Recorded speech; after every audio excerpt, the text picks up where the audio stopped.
pomeriggio dallo stadio Ponte Longo di Niscemi, siamo alla quinta giornata del campionato di eccellenza e nel girone B la sfida vale già punti pesantissimi per il Niscemi che cerca a tutti i costi di risalire la classifica, avara fin qui di soddisfazioni per la Messana che invece fa parte di quel gruppo di formazioni attualmente al primo posto, ovviamente senza considerare il successo dell'Aola di ieri nell'anticipo contro il Gioiosa e che oggi cercherà ancora i 3 punti per cavalcare un sogno. Le formazioni entrano in campo, total white per la Messana, a inserti giallo-rossi risponde invece il Niscemi, padrone di casa, in maglia verde a inserti gialli e noi senza indugiare siamo pronti alla lettura delle formazioni e per motivi di ospitalità ovviamente si parte dai padroni di casa del Niscemi con Di Franco, Petrucci, Calvano, Urruti, Martinez, Rossi, Diaù, Mauro, Aramburu, Trovato, Ardes a disposizione, Dibba, Messina, Pausata, Nobile, Ferrera, Migliorisi, Boiciang, D'Agosto e Parisi. Le assenze sono pesanti in casa Niscemi,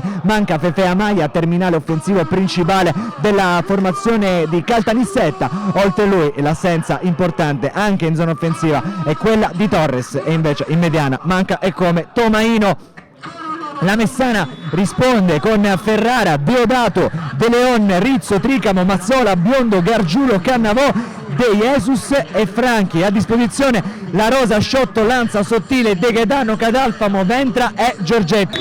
E si parte, è iniziata Niscemi Messana caravolevole per la quinta giornata del campionato di eccellenza siciliana. Su De Leon, il controllo di Manolo De Leon, la progressione, l'ingresso in area di rigore, il cross che si impenna, Cannavò sotto porta, non riesce a schiacciarla bene.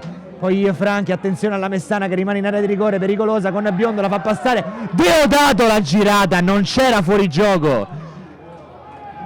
Quindi Gargiulo, su di lui Mauro senza fallo secondo il direttore di gara, allora Mauro può pensare al passaggio in mezzo, il destro che termina di poco alto,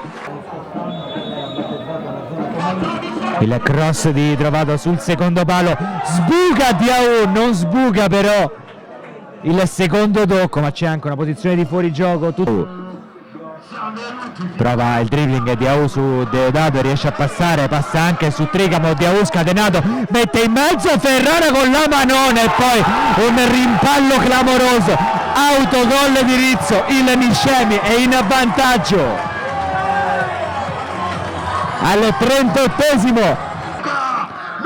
Va Gargiulo sul primo palo, colpo di testa e la sfera che termina in rete, ha segnato Vincenzo Mazzola, 1-1 ed è il secondo gol stagionale di Mazzola.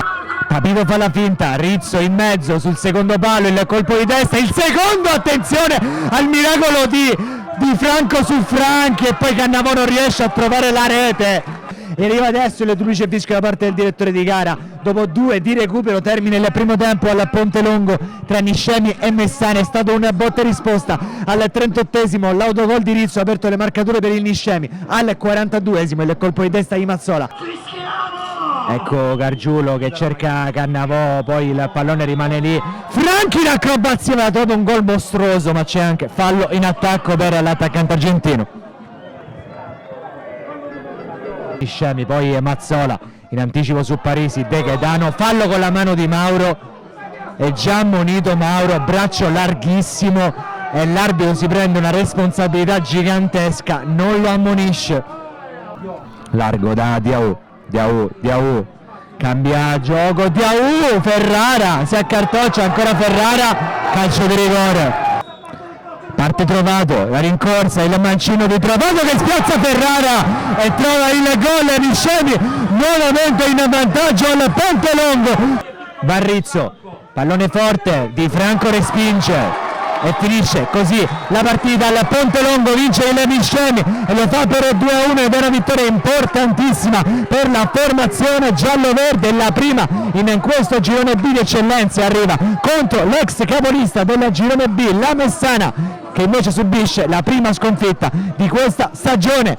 Settimana prossima, sabato, i giallorossi tornano in campo nel big match, quello che vedrà la formazione di Cosimini affrontare il Vittoria. Termina così al Ponte Longo, amici sportivi, buon pomeriggio, grazie per averci seguito e alla prossima.